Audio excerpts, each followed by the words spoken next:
All right, let's dive right in. Today, we're going to deconstruct a really powerful idea from an ancient text. The idea that almost every single philosophical view, every religious theory, might actually spring from one single fundamental mistake in how we see ourselves. So what is it? Let's find out. We've all had these thoughts, right? Lying awake at night wondering, who am I really? They feel like the most profound questions we can ask. But what if these very questions are not the beginning of wisdom, but actually the first step into a maze? Our source text makes a fascinating argument that this kind of questioning is exactly where all the confusion begins. So here's our game plan. First, we're going to dig down and find that one single root of all these speculative views. Then, we'll see how that root creates this obsession with the past and the future. From there, we'll map out the 18 theories about where we came from, and then the 44 theories about where we're going, and finally, we'll look at the text's surprising way out of the maze. Okay, let's get straight to the heart of the matter. The text makes this incredibly bold claim that underneath all the different worldviews and philosophies, there's a single glitch in our thinking. And once you see it, you start to see the entire history of human thought in a totally new light. And here it is. This is our culprit, Sekayaya Ditti. You can think of it as the identity view. Now, what's really crucial here is that the text doesn't see this as some kind of moral sin. It's a cognitive error. It's that deep gut feeling, that automatic assumption we barely notice, that deep down, there's a permanent, solid me in here running the show. And the source text, the Yogacara Bhumi Shastra, is crystal clear about this. This isn't just one view among many. Oh no, it is the taproot. It's the central point from which everything else grows. The very moment you assume a permanent I exists, a whole cascade of questions and theories just inevitably follows. So what happens once that belief in a permanent me really takes hold? Well, the next questions are completely unavoidable, aren't they? If I am a thing, where did this thing come from and where is it going? This is how that one simple error in thinking creates a profound obsession with time itself. You can see how this plays out. It's a two-way street. That core I assumption forces our minds to look backward, to speculate about the past, what the text calls the qianji. And at the very same time, it compels us to look forward, to speculate about the future, or the houji. This psychological engine is constantly running, and it's what generates every single one of the views we're about to cover. And that brings us to our first major category. Here are the 18 views that are all rooted in trying to figure out the past.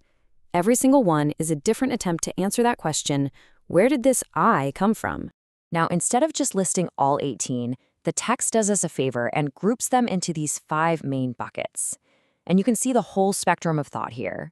You've got eternalism, the idea that the self and the world have just always been here. And then you have the complete opposite, like non-causation, the idea that we all just sort of popped into existence for no reason. Each one is just a different strategy to explain our origins. Okay, now we turn to the second and much, much larger category. The 44 views all focused on the future. And these are all born from that deep, nagging anxiety about one thing. What happens to me when this life is over? And again, the text gives us this really clear breakdown. You've got theories that the self continues after death with full consciousness. Others say no, it's unconscious. Some say it's in this weird, indescribable state. And then, of course, you have annihilationism, the idea that at death, poof, you're just gone. Every single one is just a different attempt to solve that ultimate mystery, where am I going? Now look at this. This chart tells us something really fascinating about us as humans.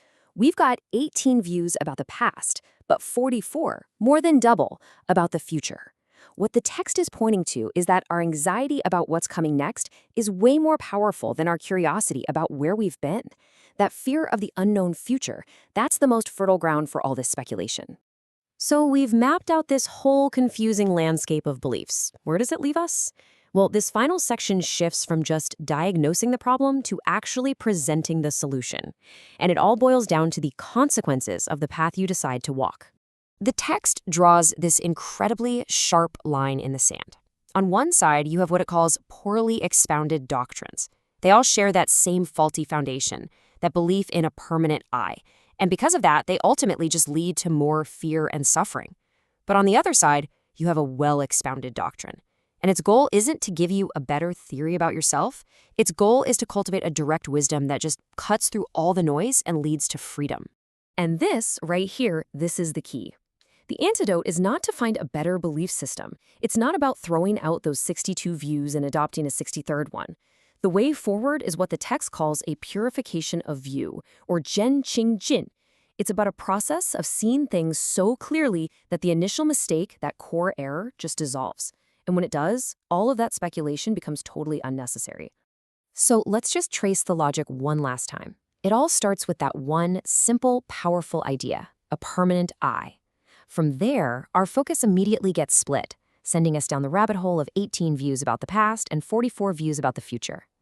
The real solution, then, isn't to argue about which of those 62 views is right, but to go straight to the source and purify the view that started the whole thing. So that leaves us with this final question to really sit with. The whole point is that real peace is found when all of this mental gymnastics stops. So if all of that chatter, all the theories and stories about who you were and who you're going to be, if it all just went quiet, what would be left?